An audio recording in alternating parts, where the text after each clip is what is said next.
I am conscious that we are slightly late, so for those that are online, apologies. It's an exciting time. It's an exciting afternoon for us. Come on in. Good afternoon, ladies. Come on in, take a seat. Take a seat at the back somewhere. Come on in, come on in, come on in. We are also using that next room, so if someone is if they don't have a seat, we can react. Would you ladies be okay to grab seats next door? I mean, we are streaming the whole thing, so without physically seeing me, you're still seeing me on the screen, I promise.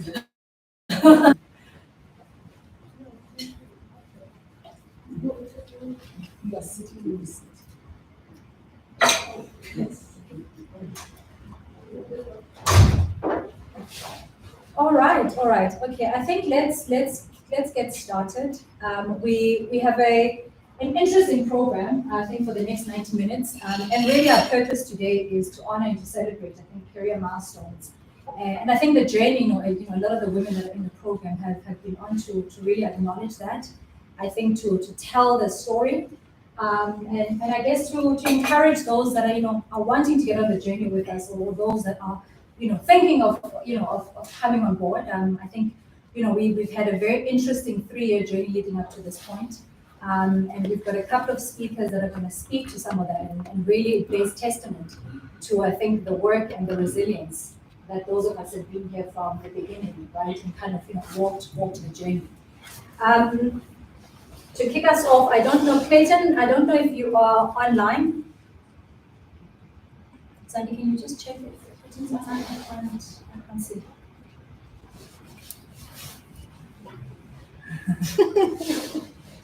Okay, in the absence of Clayton, I will give a quick opening remark. If we can locate him, is online. Clayton, just blink twice or something and just let us know that you're there. Not yet. Not, okay, that's fine. I think we'll just kind of carry on. It's interesting, I think, when I was making notes in terms of what I was going to say as one of the co-founders, I guess the drive here, I'm reminded of a story I was told a couple of years ago when the negotiation team from South Africa, led by President Thabo Mbeki, went to negotiate in Congolese. And really they were meant to be the mediators of a very difficult conversation, I guess, a transfer of power. And these men gathered in this room for days, right, trying to find a solution and rather craft a constitution that would become that country's constitution. And the women that were accompanying these men from South Africa, led by Umamzaleli Mbeki, I guess out of the challenge and out of her frustration, she gathered the women that were there and she said to them, let's just draft something and give it to the men and let's see where this thing goes. And in less than 24 hours, she gathered these women. They spent all night, drafting a charter and crafting this thing. They went to President Thabo Mbeki the next day and said, look, this is just a draft. Just think about it. Hopefully this eases the pressure. And it's interesting that today, that charter, word for word, is almost what the Constitution is ushered upon. Why am I bringing this up? I hold a very strong view that women are usherers of new realities. I really, really do. At the forefront, I think, of a lot of liberation movements, women have held societies together. And it was interesting when we wanted to answer the problem statement around the lack of women in ICT 3 years ago. It was, I think, a place where we're like, okay, there's nothing on the continent that exists. There's nothing anywhere that looks like this thing that we're trying to do. And in our quest to answer that question, we thought, why not write the blueprint ourselves? Which really is how Women Tech Connection kind of came about. Was really, I think, from just that need and the desire, I think, to want to do better. I think to also want to be corporate citizens that were part of the solution. I think, well, we all know what the problems are. We hear this stuff every day in the news. But one must ask themselves, what am I willing to do to be a part of the solution? And so for me, I think this role mirrors, women I aspire to be, women who are courageous in thought, women who are progressive, women who want to do better, women who are courageous. And I think it is in the spirit of that I hope to anchor this afternoon's, conversation, celebration, in that spirit of jubilee, in that spirit of acknowledging, I think all of you who sacrifice so much, it takes a lot to walk the journey that you walk. Those that know, it's many hours of dedication, the study marathons that, go on till 2 in the morning. I'll wake up and, WhatsApp groups are still going at 2, 3 in the morning. And that's a kind of, dedication and resilience that we're talking about. So we want to honor that. We want to I think, celebrate that. And I think with that, I'm going to call upon Usmangele. Usmangele is Clayton, good afternoon, good sir. Can you hear us? Good afternoon, everybody. Hello.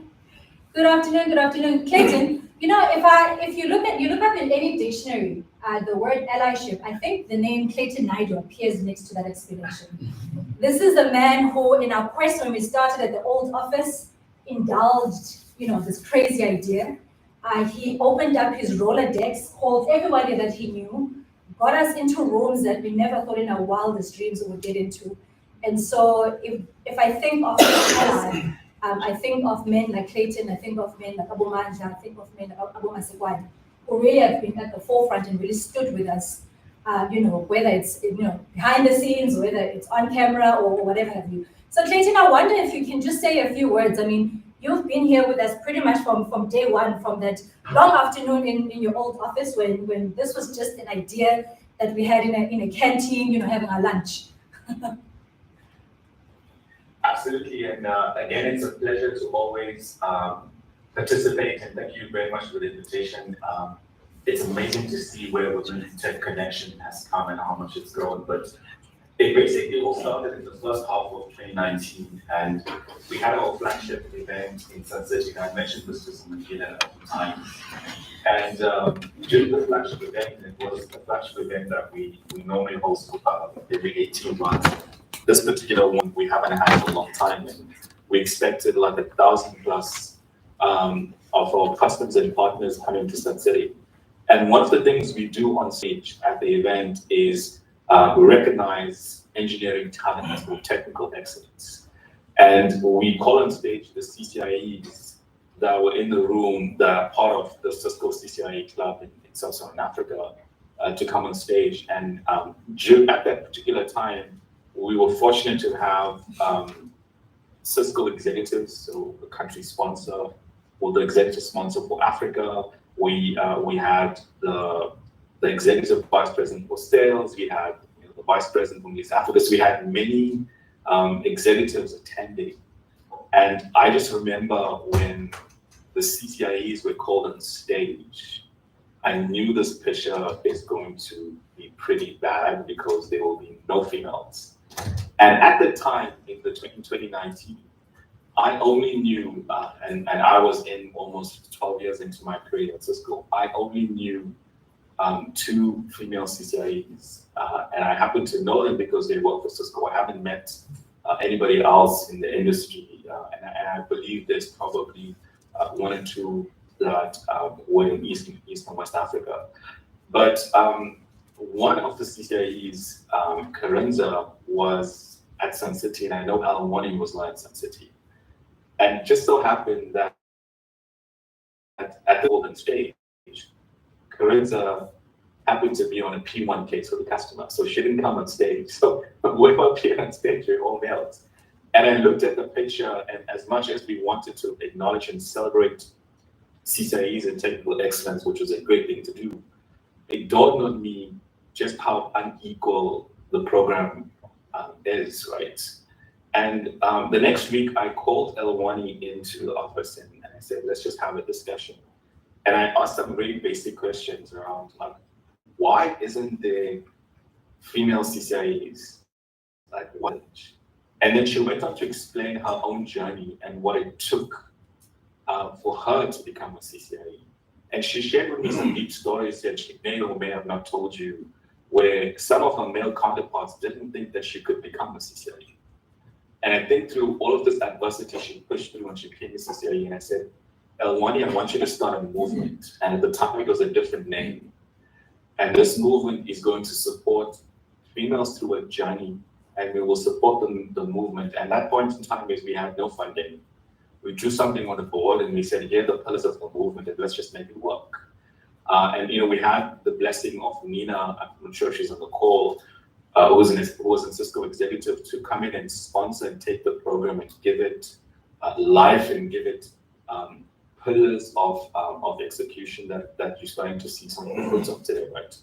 So it's a movement, and I think if you look at the movement itself, it's really focused on a full 360 version of what the technical journey needs to look like for a female, right? And it's not only about Saturday classes going through the technical aspects, it's about the other elements of a support system around what you face when you're writing an examination. How do you go through dealing with your normal life whilst trying to configure labs and practice for the examination, right? So those are things that we focused on. And yes, we fortunate that the program was born at Cisco, and Cisco is giving us the foundation. We're using some of the infrastructure that we have right now underneath the Country Digital Acceleration Program, the Cisco Edge centers, to be centers in which we could offer classes, I believe now on Saturdays and afternoons. And what's interesting is that as we started to, at the time, and I remember this clearly, as we started to move the program, we started getting our competitors who work for competitors and some of our interesting competitors wanting to now come and do a CCIE, and we couldn't really say no because we wanted to be inclusive, right? So I think the program has delivered, and I think some of the fruits that you'll see later on today as we celebrate is just acknowledgement of hard work and perseverance. A program that went from just a basic idea on a whiteboard to where it is now. It's incredible to see. And I'm really grateful. And I couldn't be more proud of the team that put this together. And I'm by your side all the time. I'll be your biggest advocate, and I think we need more people to invest. As part of Cisco, this is aligned with our strategy, specifically our purpose of powering an inclusive future for all. And this particular program is definitely one example of how we achieve that. So, Andy, thank you so much for the opportunity, and I'm looking forward to engaging as we come together physically. Take care. Thank you so much, Clayton. Thank you for your words. I think just right on that, we're going to ask Usman maybe to come and just say a few words, if that's possible as well. She suggested that I should sit, but it looks odd. Let me see if I can find it.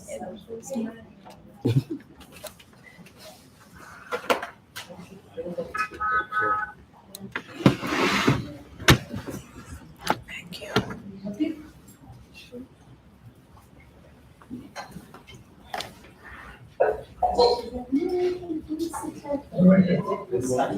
Okay. Okay. Connect us booking session after completing the report and asking for the new declaration from job AID for the job aid. The credential of that will be. Yeah, just get some elevators.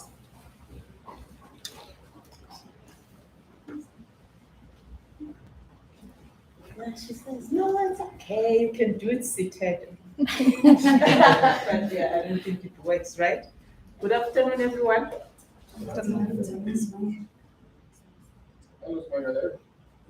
Oh, hi. I know that voice, that's Desmond. He was telling something just now.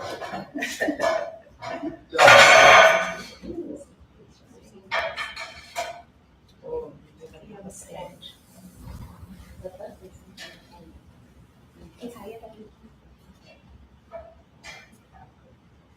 Everyone in the room or There's people in the room that are including other ones. social distancing. No, it's showing what is our sister's technology. Okay, okay. Love that, I love that. Yeah, it's okay.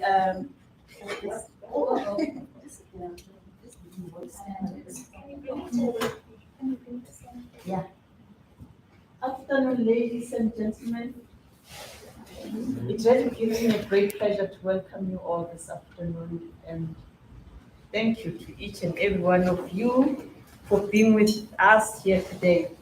And Smangele, and I'm really honored to join you today as a GM of Cisco South Africa. This comes at a very time when we are commemorating the month for women, right? Where we celebrate women, where we accentuate the work that is being done by women. And today we mark the third annual celebration where we honor all of those women who have put tremendous effort to progress from one stage of life to the next. So I'm really, really excited about it. I congratulate you all who have achieved this milestone today. Your hard work, sacrifices, perseverance, tears, sweat has paid off. And inspiration, but know that this achievement is just not for you as individuals, but it signifies our collective effort to change the status quo. Just remember that. We are also called upon to become role models for those who come after you. It is also important, even more important now than ever before, that we support women to invest in their qualifications and growth in this tech industry. And this is exactly the reason why Cisco formally launched Women's Tech Connection 3 years ago. While there has been good work that has been done towards closing the gender gap within the technology space, more recently, women are still severely underrepresented in the science, technology, engineering, and mathematics, what we call STEM, field worldwide. According to the 2021 ICT Skills Survey, firms are struggling to fill thousands of vacancies as a skilled dev business in South Africa. In fact, our statistics shows in South Africa that women only represent about 23% of ICT sector's workforce. Obstacles discouraging women from entering the fields include the lack of access to resources, the lack of quality and affordable education, and just gender disparity that still plagues many ICT firms, with men earning more higher salaries than women and being considered the best leaders. Increasing the participation of women in this sector will ensure diverse teams and help lower the higher levels of unemployment in our country in particular. Cisco's purpose is to drive an inclusive future for all. Through this platform, we are going to help put women at the forefront of their industries. And looking at our recruitment here at Cisco, we're going to strive to have diverse interview panels by setting the right tone right from the onset. We also want our employees to see people like them in position of leadership, so they too can believe in themselves and aim for such heights. Again, here in Cisco, mentoring, coaching of budding women leaders by senior leadership has yielded good results. Diversity in hiring programs, women support groups, we have a larger diversity umbrella, flexibility, and many other initiatives have helped more diversity ratio northward. However, we need to do more in order to localize some of these initiatives and put more intention into them in this region. Not only is Cisco providing an avenue for economic relief in cases where participants are households breadwinners, but we're also creating a new pool of technical expertise that can lead and contribute to new technological innovations and spread digital transformation in Africa. thank you all attendees for sharing in the celebration of female excellence in technology and engineering. It is through this collective effort that we can bridge the technology gender divide and offer development programs that support careers and professional capabilities of women in Africa in particular. And lastly, a big thanks to Cisco WTC team for your dedication and hard work.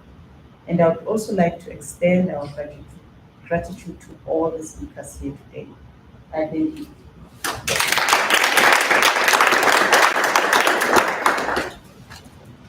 Thank you so much, Sangeli. It's always so encouraging, I think, to see more and more senior executives that are women, right? And it really kind of drives that point home that I think we are really starting to make the right strides. And I'm hopeful that I think, those of you, who can look at it, Sangeli, and Penny, who's going to speak a little later on, and kind of draw inspiration, right? That it is possible. It hasn't been possible in our sector for the longest time. But the pendulum is swinging and it's landing on female. So I'm very encouraged. Haley was here in a bit. I wanted to veer off the program for a quick second. Excuse me. Haley.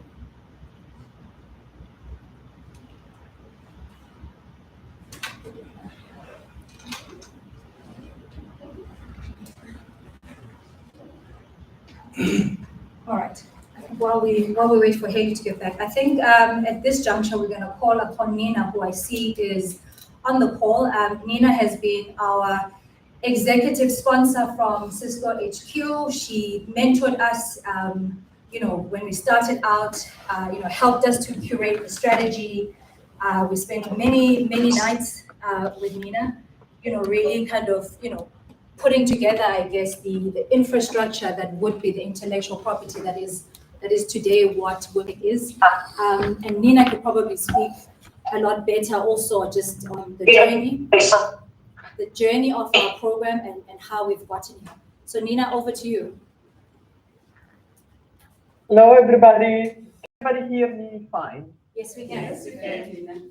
Excellent. It's very early in the morning here in California. And these days I don't wake up this early anymore. But when Elelwani sent me the email and said it's time for our annual celebration, I said I'll be there.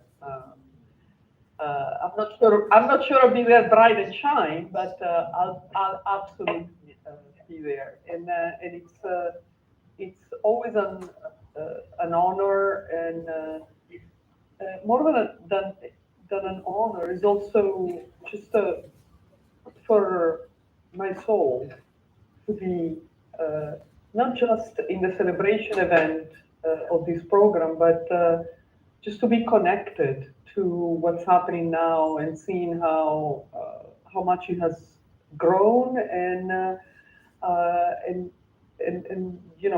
just imagining where it can go. It's food for my soul to see all of you. I recognize the rooms, actually, both of them. And I also spent quite a bit of time when I was there in those rooms with some of you that were already in the program. And it's something that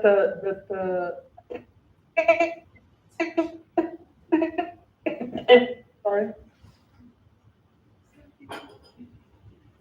Can you guys hear me still? We can hear you. No, sorry. There's quite a bit of noise on the line, so I don't know. And so it's just fantastic to see what something like this can do for individuals who really want to make it, who really are passionate about what you do. And I've met several of you when I was there, and I was just so impressed about not just the technical expertise, but the drive the persistence, and the courage. And some of the courage I hope develops by being part of a program like this. Um, I won't spend much time on the journey because I think Clayton did a great job explaining where this all started and how it evolves. I want to actually focus on celebrating you because this is why people like me and everybody involved wants to uh, spend the time and put the effort on this is to see you uh, guys get to the goals that you set for yourself is to be able to create an environment around you that is not just about giving you the ability to gain the technical knowledge or the skills that you need to get to or through an exam and to get to a certification, but is helping you as individuals uh, all around in different dimensions and creating an environment around you that helps you fulfill uh, who you really want to be as an individual and who you really want to be as an individual that plays an important role in your community, whether it is the organization you work in, whether it is your family, whether it is the community you live in. Um, and that is what the Women's Tech Connection is help you get growing and growing as an individual and growing as technical experts and growing as leaders. So you yourself can be the change that we're looking for at a larger scale. Some of you may not know, but I decided to retire from Cisco a couple of months ago. I worked a lifetime, you could say, over 20 years.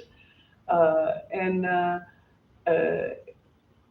I told Redwani, there is no way you're gonna make it so that I disconnect from Women's Tech Connection. And so I look forward to continue to have a role. I want to continue to support the program, and if nothing else, actually, you know, as a partner player.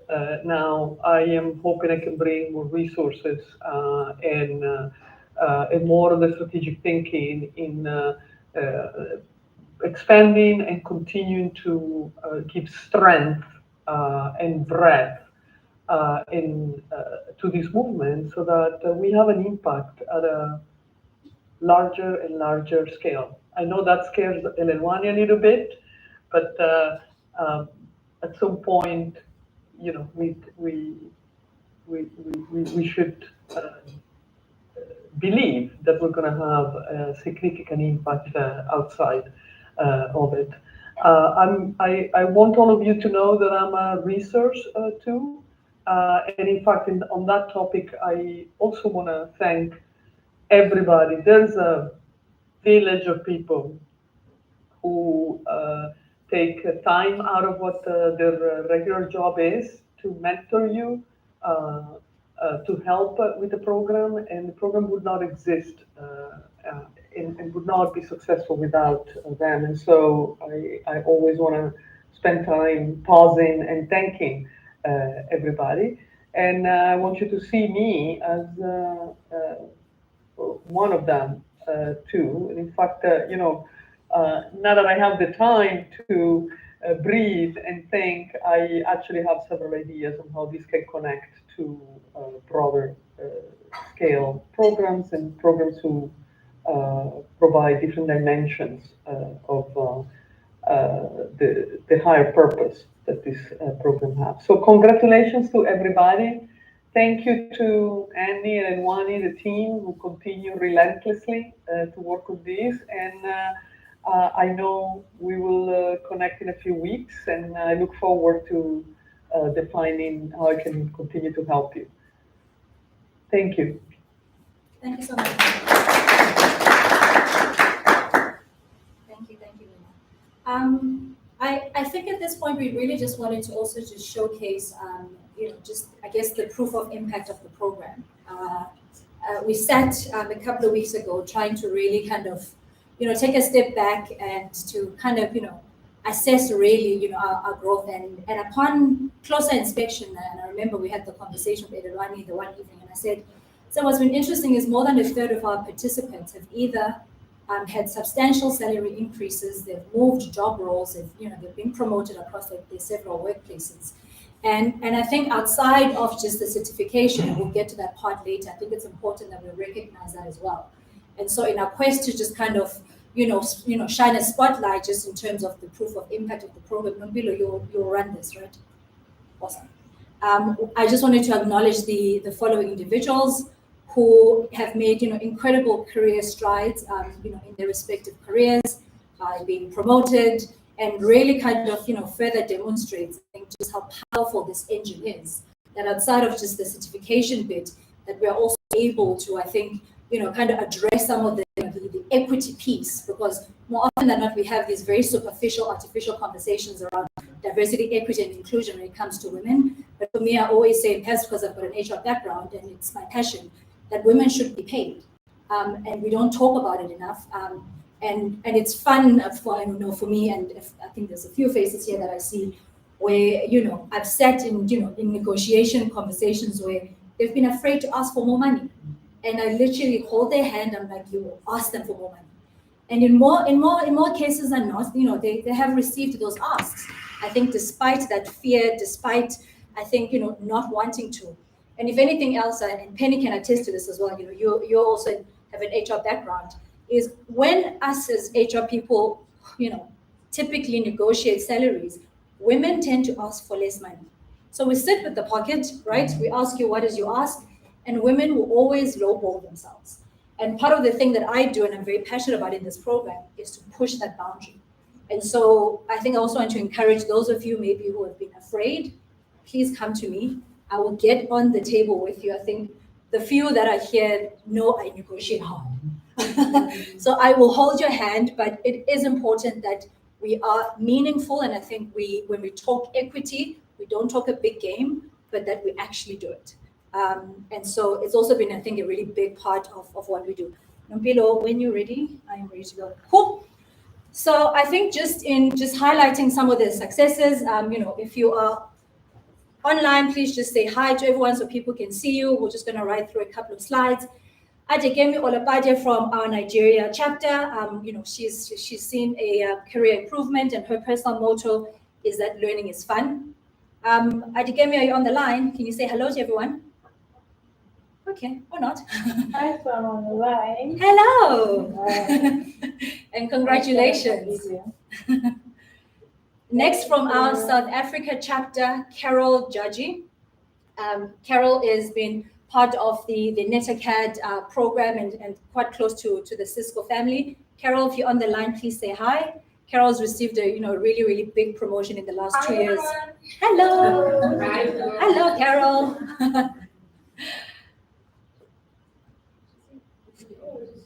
Oh, hi, Carol, in the next room. Okay, next slide. Carrie Ann Bossman as an instructor and junior program manager. Carrie Ann, are you on the line? Are you here? Oh, here you are. Here you are. Hello. Cool. Mamuso Mkwanazi. Mamuso. There you are. I thought I saw you. As a senior network engineer, Nombilo has grown in leaps and bounds. I think from the Nombilo I first met when I started at Cisco 4 years ago to this young lady here in front of us, really just made, great strides. So Nombilo, congrats. And that is it. And so, I mean, I wish next year there's a lot more of these success stories. But again, I think for us, it's important that we demonstrate the proof of impact, that outside of the certification, which sure is the anchor of our program, but we are seeing women kind of break through some of these ceilings. And really, I think for those of you who still have the appetite, and I mean, we're here as the WTC core team. We will support you through your career journey. Lean on us, but that really is an important aspect of what we do. And then we're going to move to the really fun part. And I've invited Penny Manya. Penny, I've known anyone who knows me or follows me on social media. I'm a bit of a social media brat.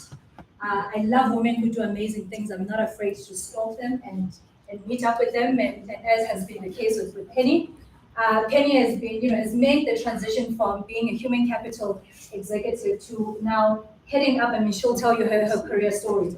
And just really being a strategic person, and moving across into ICT in a financial institution. And I've personally worked at AXA. I know how hard it is to make that transition, and Penny has made it seamlessly. But I think she'll tell the story of some of those challenges because I think it's important that we have that conversation from an honest place. So Penny, I'm going to hand over the floor to you. Thank you. Should I try the sitting with your should I Make yourself comfortable. Because I was thinking, maybe the sitting is better because I'm a little bit shy, guys. So I like speaking, but I'm shy, so I'm going to try. And when I was told I have 10 minutes, it was very difficult for me to decide what to share with you because there is so much I want to share with you. So, Andy, that was not cool, but I'm really going to try and use the 10 minutes appropriately. But where I want to start, and this is why I've got my notes here, so that I'm clear that the point I decided that I'm going to share today, I actually do share. But I want to start this conversation by saying that, coming from a background where my parents couldn't pay for varsity, I had to learn very quickly that you make do with what you've got, with what is in front of you at the time. And you use that to build the next step. And I think this is why I landed up in a call center agent position. And outside of the role that I was playing in a call center environment, I also used the organization to understand where my place was in this organization, right? And the one thing that was pretty clear at the time was that I was truly passionate about people. I enjoyed engaging with people, and most of all, I found that everybody came to me for support, for whatever reason. And when I even call myself a Cisco, and maybe I'm giving away my age. There was an advice column which was on the steps. You know who I'm talking about. So there was an advice column in one of the things, and I found myself playing that role because everyone takes you for advice, and I've said to myself, but like, what makes people think I know much, And I think it's at that point that I decided to pursue my studies in HR and paying for myself. Now you can imagine how difficult that decision is. I think I was about 22 at the time, and not earning much. I mean, between buying clothes and pair of shoes and actually paying for your studies, it was a very difficult decision. But I think I wanted to move away from the narrative that says I didn't get a degree because my parents couldn't pay for it. That narrative is gone because now I actually work, I've got a salary. So that reason is not relevant anymore, right? So, but I mean, throughout that space in my life, there were moments where I found myself lacking direction. I found myself a little bit confused. And I'm sure some of you that are in this room that are working, you find yourself in those positions where you feel insignificant, you feel like your role doesn't really contribute to the bigger strategy of the organization. But what we are not, what we should be doing instead of doing that is understanding being sober about where you are and understanding where you want to be, but really understanding the gaps. Because it is through understanding the gaps between where you are and where you want to be that you will be able to then craft the steps of how you get to where you need to get to.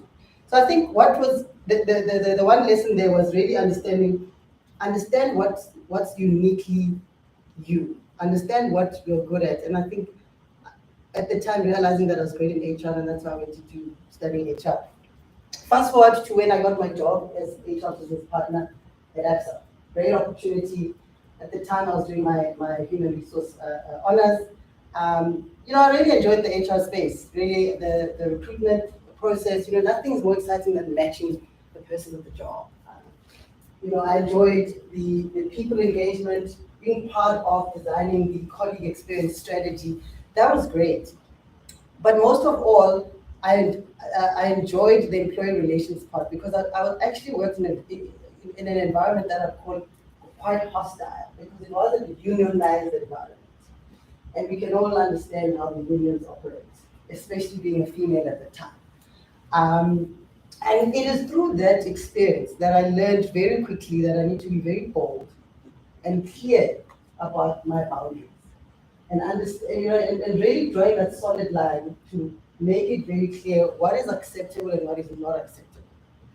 And traditionally, so this was not received very well because as females were expected, to be timid, to be, soft, and I wasn't displaying that. I wasn't displaying the soft and, the yes sir, and for me, I found that throughout my career that skill, or I call it a skill, but that skill of really being clear and bold of what it is that you want and how you need to get there has played a critical role in the conversation that I've had throughout my career. You mentioned earlier on about negotiating a salary and demanding what you deserve.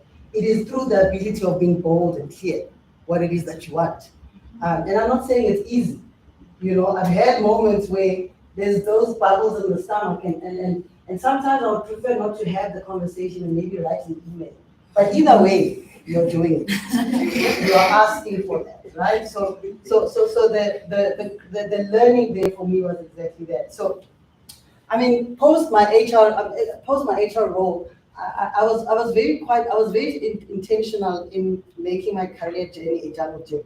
I never intended to go the ladder, as we are told. So intentionally so, I moved away from HR into business areas within ABSA.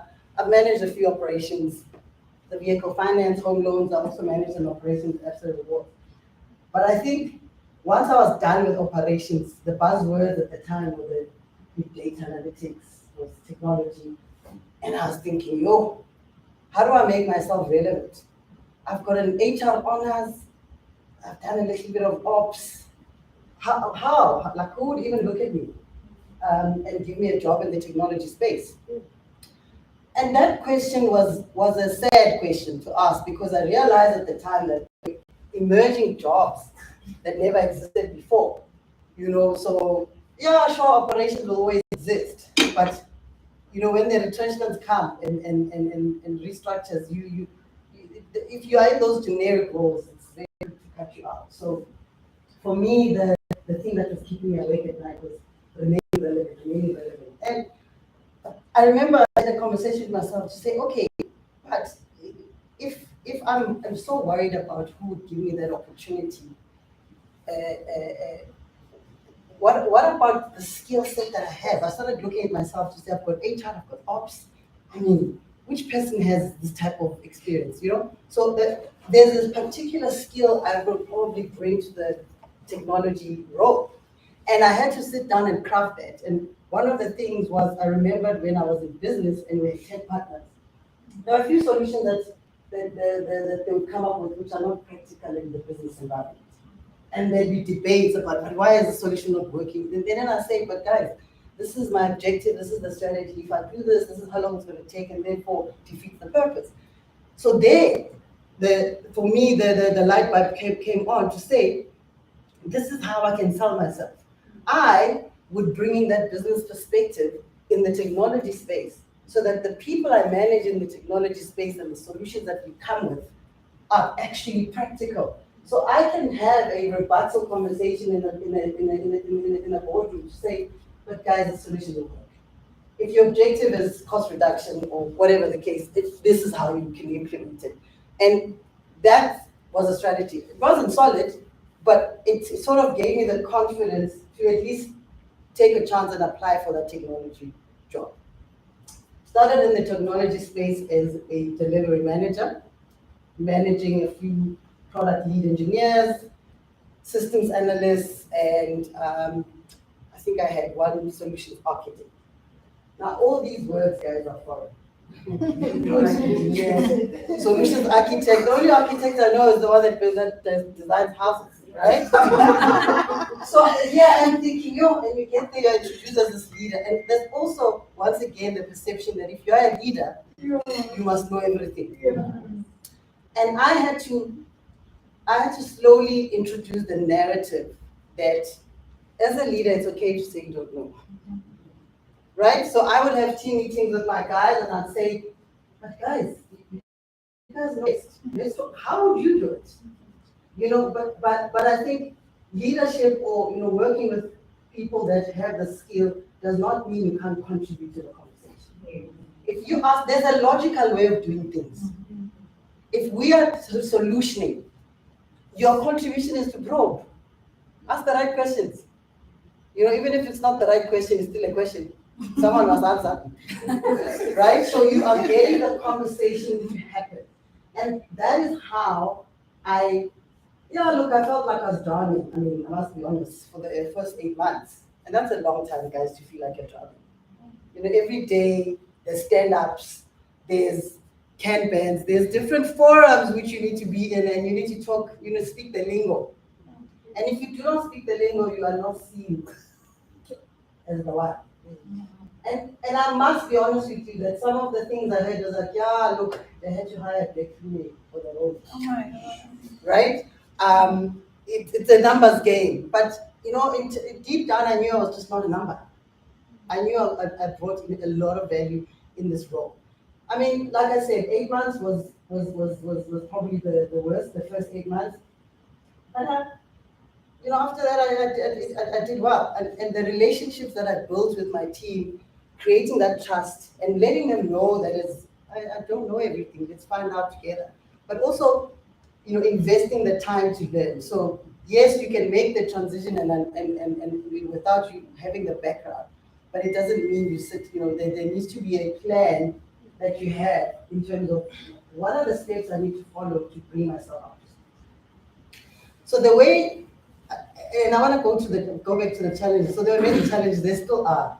And I really don't want to dwell on that a lot, but we are clear that there is disparities. Mange mentioned them. But what I've found, I've changed the narrative in terms of the challenges. For me, they are not uniquely female challenges. Because if you do that, guys, it's a trap. I played victim for a very long time. Whenever I hit a wall or a challenge, I'd say, but they're doing this to me because I'm a black female.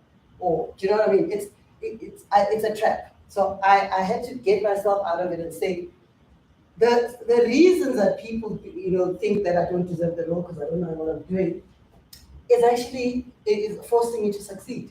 So use that as a benchmark. Use that to push you to actually perform instead of sitting in the corner and playing victim. Because the narrative is toxic. For me, it's exhausting. Even in the executive role that I'm in, it is still a thing. But I choose internally not to internalize it and make it about pain. It is a nature of environment that we operate in.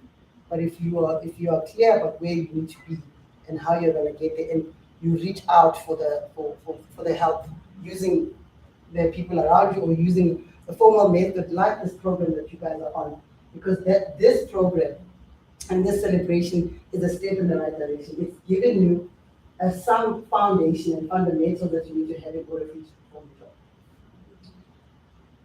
Despite the challenges, guys, there were some successes, and I mean, I managed to do some cool stuff. The transition from SMS into in-app messaging. Initially, when my team and I, because I in my first tech role, I managed the messaging platforms within the bank, and the idea was to really reduce the costs of SMS. So when you log on to your banking app or internet banking, you get an SMS confirming that somebody's logged on, and that SMS the bank pays for. I think it was 19 cents of SMS. Sometimes when people get paid, they just log on to the account just to check the highlights, for no reason. And now we must pay for that SMS. So, and we had to come up with a way to reduce those costs. And my team and I sat and we, spent lots of nights, and eventually we came up with, there's an inbox in your app. Why can we not send you a push notification that says, listen, there's something that you need to look at. You go into your inbox, and then you actually can see that, you get that message as an alert. And that really helped transform the costs in terms of SMSs, because we moved from a 19 cents per SMS to a 9 cents per message in the in-app. Obviously, this goes only for the population that's digitally active, which is about 60%, but nevertheless, that was still a reduction. But I think what that did further, it further assisted the rest of my colleagues across the products when they wanted to run campaigns for their products. I remember my collections colleagues use that platform as a collections tool, where if your vehicle is in arrears, we call you don't want to pick up because you owe us, so it's fine. But we'll send you a message in your app that forces you to log on and says, listen, your vehicle finance is in arrears of 5,000 Rand or whatever. Do you want to make a payment now or make a payment arrangement? And that's followed by the steps of, linking your check account to your vehicle finance or making an arrangement. But, it was quite exciting. So even with the challenges that we face on a daily basis, we can still deliver some cool stuff, and we can still do the things that we need to be doing without feeling that we're not good enough, or without listening to that voice that tells us we're not good enough, because it's depressing. It's never going to end. There is a shift, but the shift is very minimal. And by this that I'm seeing today, we're still shifting. Even the next group will still be shifting. But it's a long way. It's really, really a long way. And I think, as Andy mentioned, I'm probably putting lightly, guys, with the challenges, but I don't want to depress you. But it's really tough. So lastly, in closing, I do want to say, I wish someone had told me some of the things that I've learned in my journey, in my career. Very nice, I lost weight in the tree because I was stressed. But it worked out because then I wear my own clothes. But I wish someone had told me that career, being actively involved in managing your career is critical. Nobody's going to come to you and say, hey, how's it? You look like you need a coach or a mentor. I'll do it for you. It's not going to happen. You've got actively involved in your career, understand the gap, ask for the help, and you drive the coaching session or also the mentoring session. And for me, that's what I learned. I kind of thought a leader is standard. It's not a must coach people. You need to do it. But in reality, you may find leaders that will not coach you.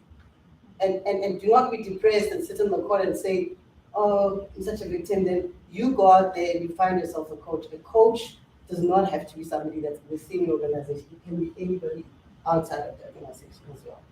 So really, that career management is critical, that you are actively involved. And also, like I said, reverting back to what I said, being bold and clear, guys. Let us be clear.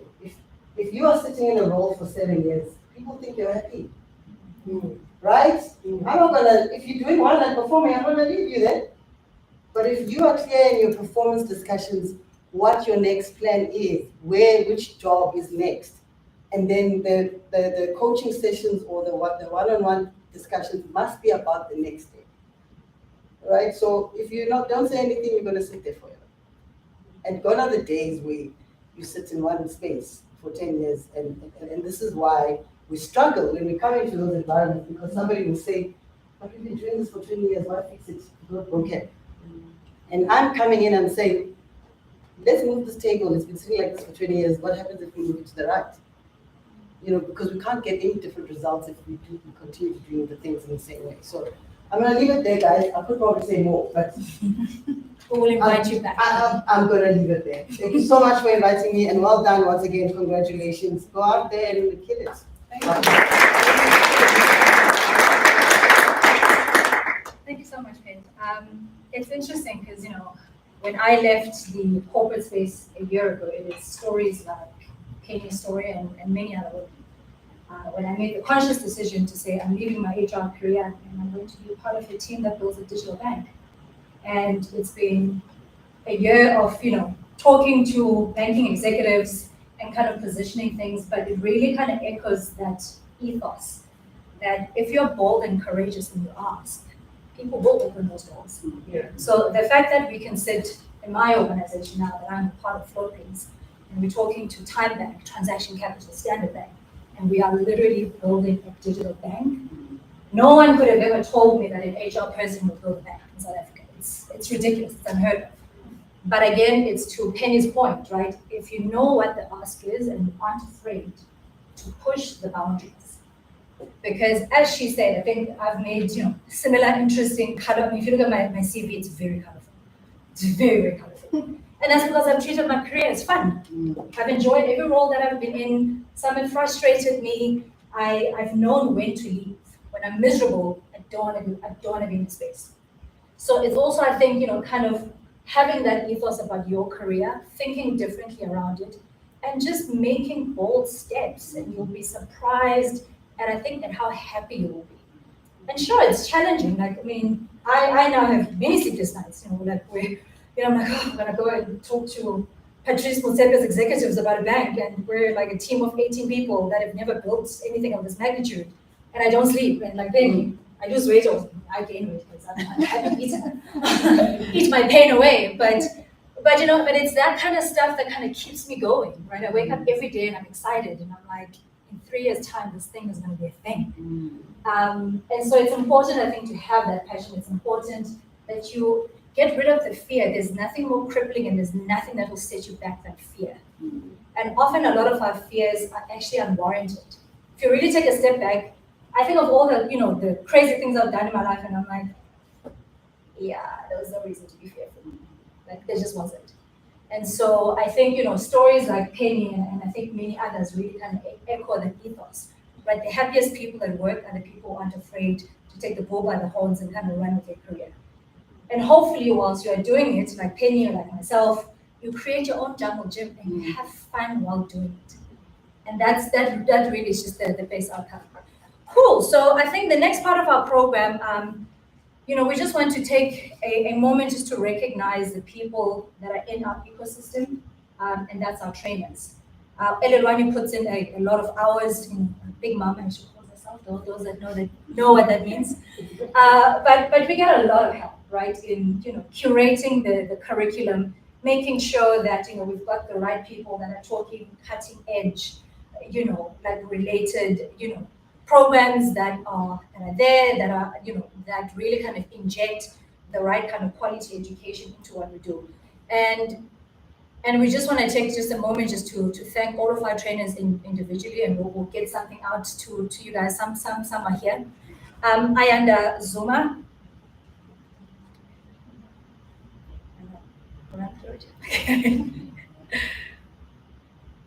And is she here? No, she's On the call. Ayanda, hi. You on the call? Hello? If you're on mute, okay, cool. Hello.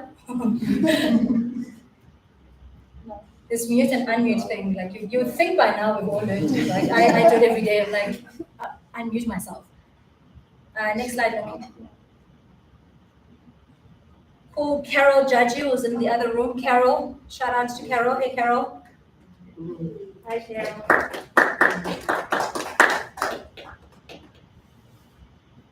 Hisham Zaidan. Hisham on the line? Okay, cool. Cool. Manja was right here. Manja, thank you. Masekwane, where you? There you are. Masekwane, okay. Omnia Salem on the line, I think. Yeah, okay, cool. Telani Nelson, hello. And at the end of this, if you guys could just come to us, we've got something, just a little small gift of appreciation. But we appreciate all that you do. We appreciate the long hours and the dedication and coming to the sessions, and and just constantly just operating from a place of giving and a place of I think just teaching. It's it really is very very meaningful. Ayanda is saying, hey, on YouTube. Oh hey, Nombilo, I wonder, or maybe he's not here. Can I ask for an extra pair of hands? We just want to get the certificates, and I think get those in this room and the next room to come and get your certificates, and then we'll have a photo with Usman. Usman, if you'd be kind enough just to hand over the certificates. So maybe what I can do.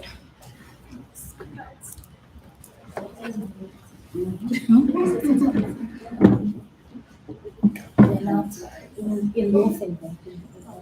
Yeah. So I'll just follow. I'll follow that. Okay, you'll help me. Perfect. Okay. Please. Right. Below, if you can just run the slide, then it's just easier. Okay, first up, yes, yeah. First up in our associate level, we have dun, dun, dun, dun, Buhan Mutsating.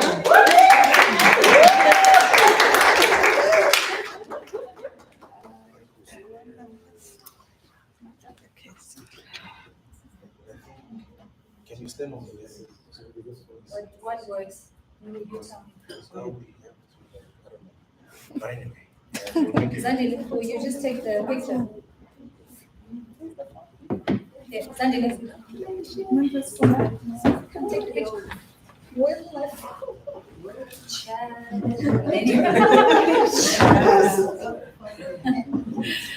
Okay.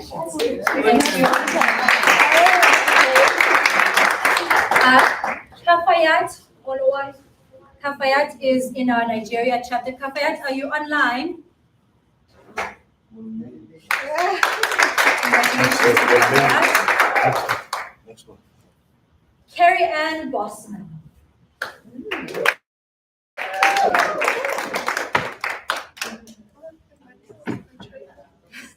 And a picture of myself also. Come on. Okay.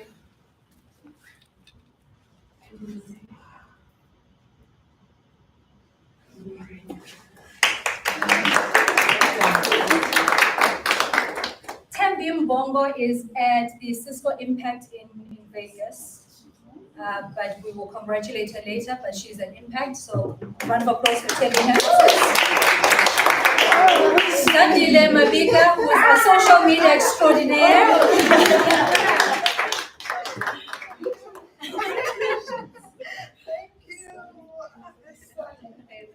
Picture.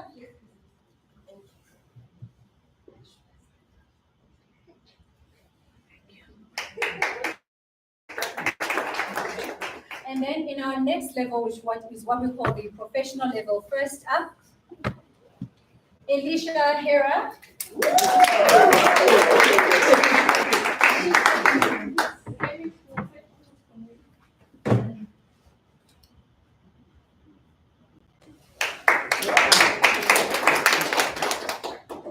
Kaya, Jalin, I haven't seen her. She's in the other room.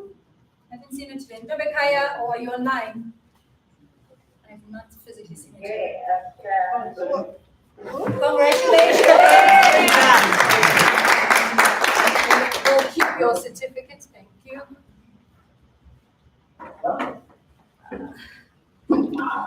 Bongiwe Mabuva. Didn't see her. Is she here? I haven't seen Bongiwe today. Bongiwe, are you online or are you in the next room? Bongiwe? Going once? Okay, congratulations, Bongiwe. We'll give it to you. Takona Moza. Are you online?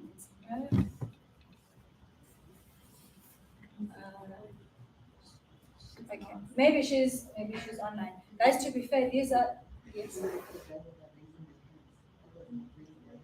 That was Umuntu that raised her hand. So she's online. Her certificate is. All right, and then in our specializations, we have the following people. You know, what is delay? Vuyokazi Masilela. I haven't seen her. Is she here? Vuyokazi, are you here or are you online? Okay, but anyways, congratulations to you. And then in our expert level, our second program, CCIE.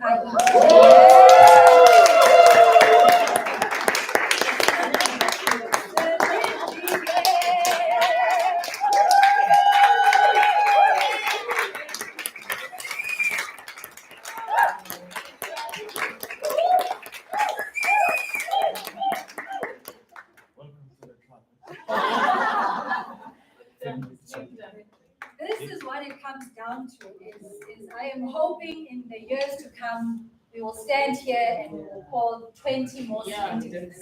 That is the game. And I hope her story, I mean, we've done some press around her and I'm really hoping that it inspires those of you that are still in the ranks, still working towards it, that it is possible, right? It took Cisco 15, 20 years from the time an Elelwani gained her certification to Uslindile. It should never take us that long. It should never take us the next 20 years. There are enough people in this room to sustain, I think, that level of excellence. You guys continue to prove it every single week, whether in your gatherings, whether in your workspaces, and all the promotions and all the wonderful things that happen, that it is possible, and it is not going to take us 20 years to do this again. Yeah. So next year, I am hoping, I want to look at some people that should be gearing up for nerves and things. Yeah. We will not mention their names, but there are a few that are in the pipeline that should be ready, that next year when we stand here, Usmangele is giving out 5, 10 certificates. Yeah. So that is the challenge, that is the call. Now, Nompilo, you are also there in the pipeline. I know them. We will find you. Okay? So, thank you, Smangele.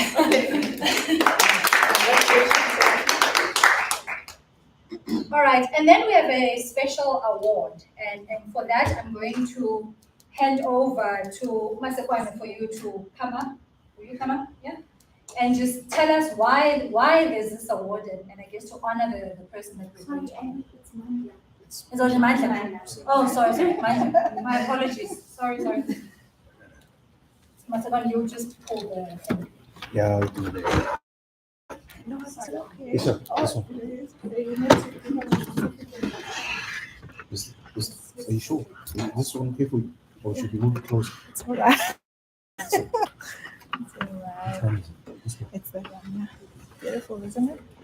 Yeah, it looks Okay. very expensive. It is. All right. Thank you. Good afternoon, ladies and gentlemen. So as you've heard, my name is Manda, and I stand here to represent Makwa IT, as you can see on the logo here, where I lead a team of very highly skilled engineers. And I think after today's event, I'm also convicted and inspired to use my influence to make sure that the team of engineers becomes as diverse as possible. So yeah, it's You can hire from here. Oh, yes. Please feel free to hire them. Yeah, look, it's a great honor and a pleasure to be standing before you this afternoon. And Andy mentioned allyship earlier, in terms of men being allies of women endeavors and women programs like this. So I think it's very important for men to participate in women-led programs like these because it shows us that as men we can make an impact without always hogging the leadership seat. We can take a step back, listen, learn, and allow women to come up with their own solutions to women problems. And it gives us an opportunity as men also to use our resources and our privilege. It's no secret we are privileged as men. And a lot of that privilege is not necessarily earned. So it does give us an opportunity to use that privilege, to try and close the gaps between men and women, especially in the tech industry. So just a little bit about Makwa IT. So MAPA IT's purpose is to drive a new era of technology transformation, an era that will create meaningful jobs and make a positive impact on the people of this great nation.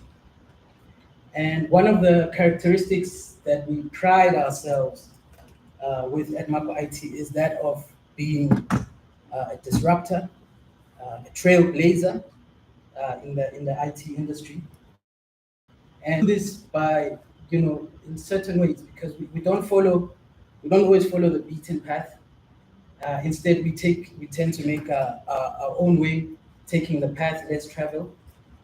We don't wait for people to do something before we try it ourselves. We don't wait for support or somebody to come and hold our hand before we pursue our goals. And in our endeavors, often we tend to step on toes. I think that happens when you are opening doors that have not been opened before. And one of the results of this characteristic at MAPA IT is that we have become the first Black youth-owned Cisco partner to be awarded Cisco Gold Partnership status.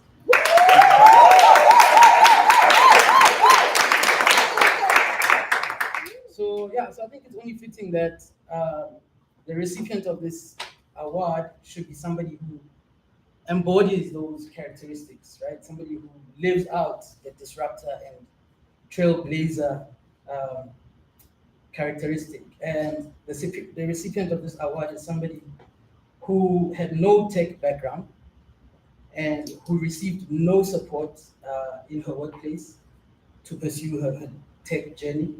It's somebody who has not stopped at anything to reach her career transition into IT. It's somebody who has rallied people behind her to help her achieve her career goals. And also it's somebody who has also stepped on toes in her journey, right? But it's somebody who is committed, and it's somebody who shows up, and it's somebody who is 100% dedicated. So with that being said, join me as I congratulate the winner of the Disruptor Trailblazer Award, Vuang Mutsipe.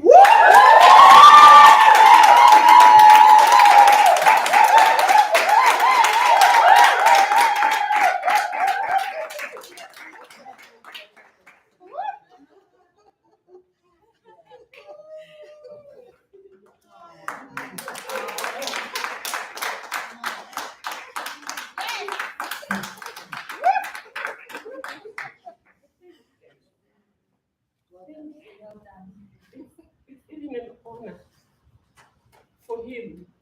He doesn't know to give me this award. It's him that I'm in this group. And he doesn't know. He's always been inspiring me. I followed him in LinkedIn through one of the ladies. And when I heard that he will be giving us a class, I was like, you don't understand. This is a guy that I've been following him since 4 years. And today, for him to give me this, it's just an honor.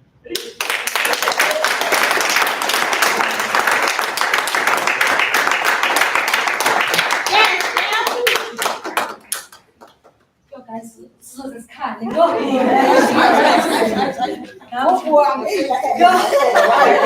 Face it now, I just melting. What an inspirational afternoon. I mean, we don't do what we do, I think, for a round of applause or anything, but I think just to have stories like Boan's story, right? People who are bold, who are unafraid, we've had many other conversations, we won't get into that.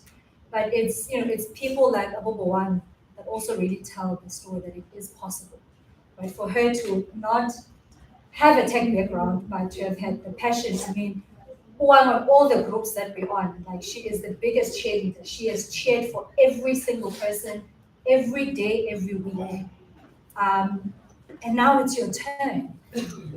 And now it is your turn. So congratulations and well done.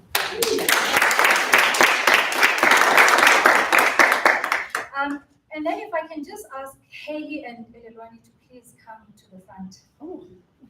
I know this is not part of the agenda. We didn't know where you progress. Please come to the front. For those that are on the call who don't know, this is the force. This is the force behind the program. This is the force. And I'm bringing you up because I think I don't get enough chances to thank you on behalf of them or for them to thank you. There aren't enough chances for us to do that. But what I think I want to say is that the two of you really mirror my lifelong held philosophy that activism is really a tool for hope. You have resuscitated hope in the careers of so many people in this room without realizing it, by just being you, giving of yourselves, of your talents, sacrifice many nights at the old office. We used to spend Tuesdays until 8 p.m. every second Tuesday. We'd finish work at 5, we would gather in a boardroom and we'd sit there till 8:30. We would sit on calls on Sunday nights till 10 p.m., sacrificing time away from our families. And I want to thank you. Thank you because, you don't get paid to do this. You do this from really the bottom of your heart. But thank you for just using the tool and the engine that is this thing to have this moment. So thank you to both of you.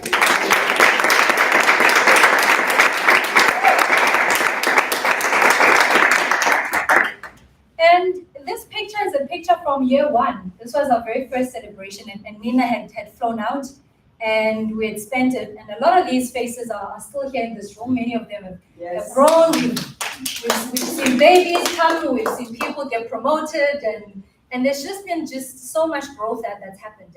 And I continue to be inspired and to be encouraged, I think, by the dedication you have to yourselves first, to yourselves and to your career paths.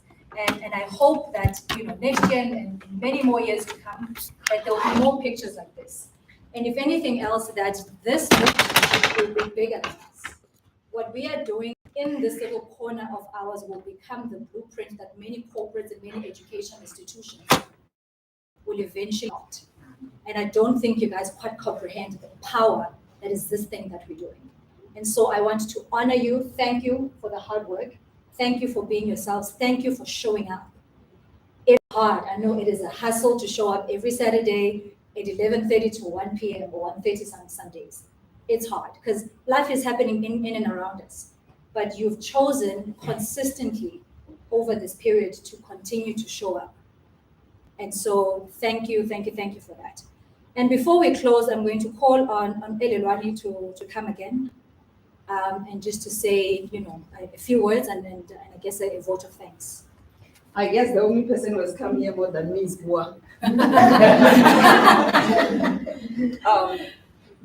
I think she has already mentioned, I'm one of the 3 co-founders, and my role today would just be to thank everybody who has contributed in making sure that the program is what it is and even what is happening today. In Venda, we have got a saying, because most people who know vendors, we speak in sayings. We always say, "Unaka awufani na udiwa," meaning that no matter how gorgeous you look, if some people do not know you, you will never be able to achieve what you want to achieve. This whole program is run from people's black books.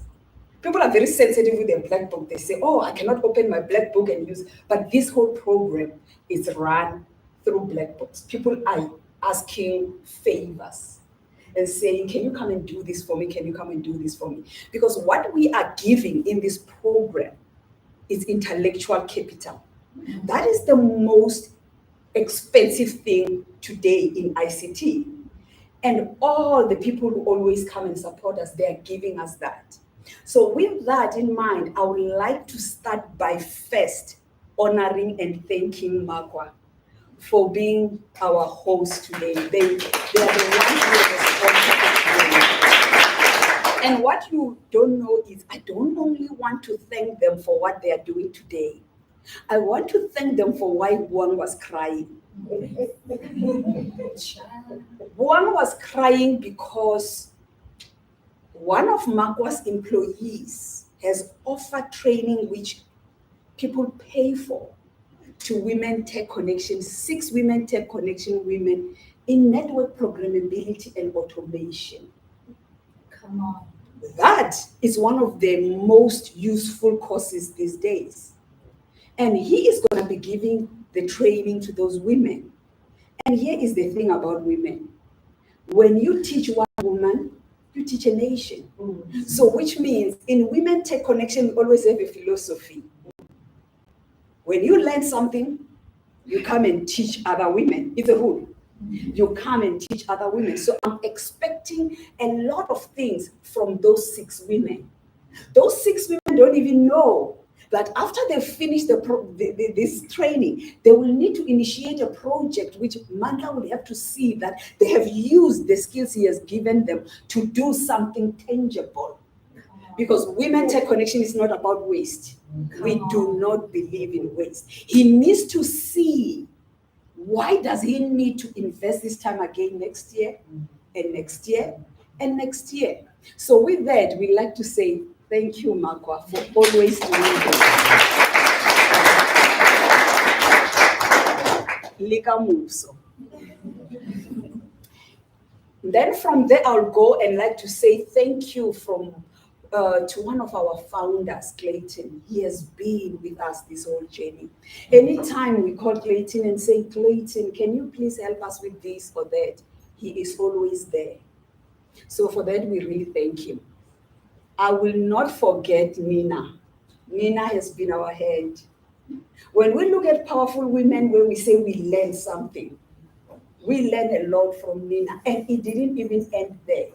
She helped us to create character in us. I remember we'll be late and she'll be talking and talking and talking, and she's supposed to be rushing to a meeting, but she will say to Amber, wait a minute, let me finish with my women. She used to call us our girls. That woman has been with us from the first day, and she is still with us. And for that, we thank her.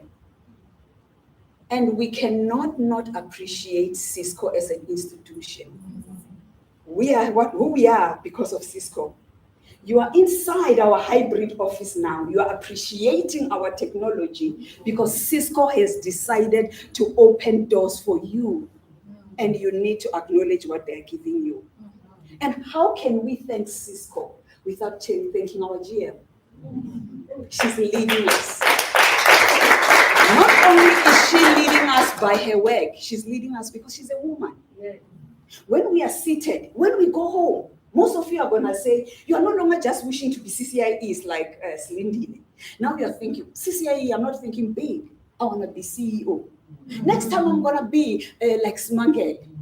So with Smangele, Women Tech Connection, thanks your support and your generosity in opening these doors for these women in the future, just by just being yourself.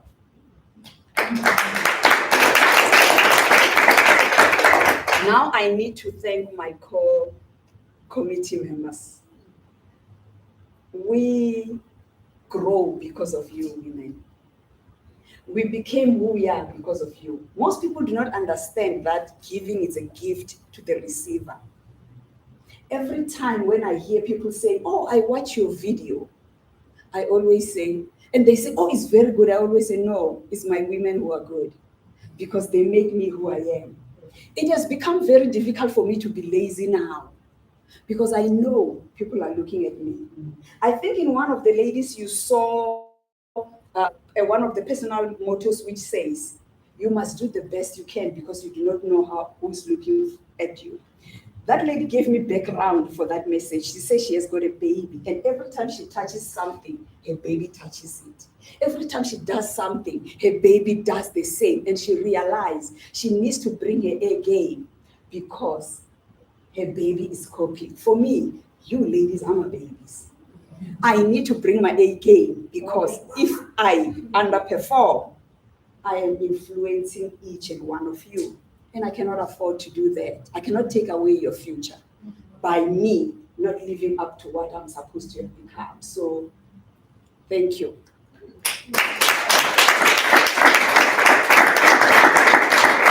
Now I'm going to come to the ladies who received their awards today. I'm I'm going to say all of you, congratulations in what you have done, but I'm going to single out some people. One, you showed me what determination is. She came and ran to us and said, someone gave me contacts about this movement and I want to join it. She had a list of things she wants to achieve. Things became tough for her. They became tough as much as they become tough for everybody. But after she has come down, after she has called me and spoken in my ears and calmed down, she says, okay, I'm going back to the marathon run. I said, go ahead, make us proud. Slindile, oh my goodness. Yes. Our second CCIE. Yes. Thank you for making us people, because if it was not for you, most ladies wouldn't have got their qualification this year. I kid you not. Most ladies call me and say, oh, I had dropped my studies. I need to go back. You influence so many women, Tech Connection women, to become what they did. I know you're feeling the weight which people are putting on you. You're starting to say, oh my goodness, what have I done? Because now everywhere I turn, the expectations are high. I think you saw it when we were calling Telcom. They said, we're expecting more from you now. But there's no difference between the person who was there the day before and the day you got your CCIE. But you know what I'm proud of? I know you won't disappoint us. You will live up to the expectations which we have for you.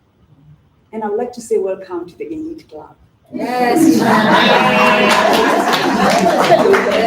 Hello, women, that club is elite and it's nice to be in that club. Because when you enter rooms, no matter what you say, they listen, they scrutinize, and then they have the guts to challenge. And very few have the guts to challenge. So thank you very much. So with that said, I would like to say, for all the people who are on the call, thank you very much. Thank you very much. And now that I've thanked everybody, I'm going to go to the most valuable person who gave up of her time. We have got something we'd like to give you as our way of saying thank you for coming and talking to us. You don't realize when we saw your bio that you were in HR. Now you are coming to tech. When everybody says tech is scary, we were happy that you are going to be the one who's going to be talking to us.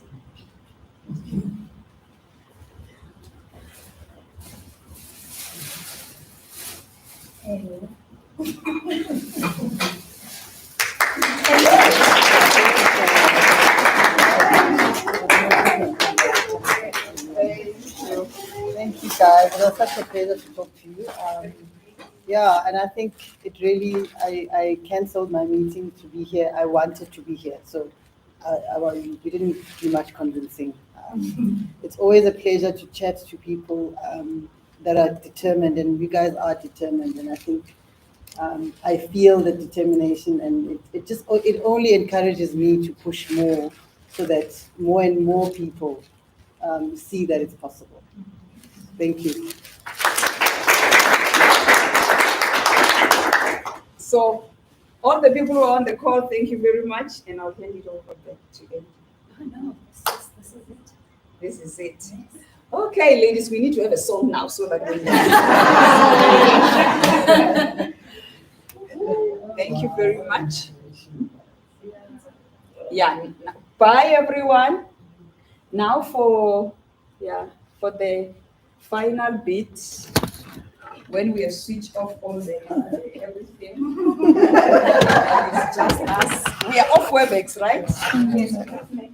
Let's make sure.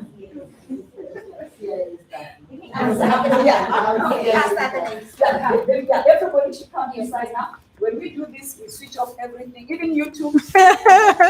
Sure. Yes. Switch off the main switch.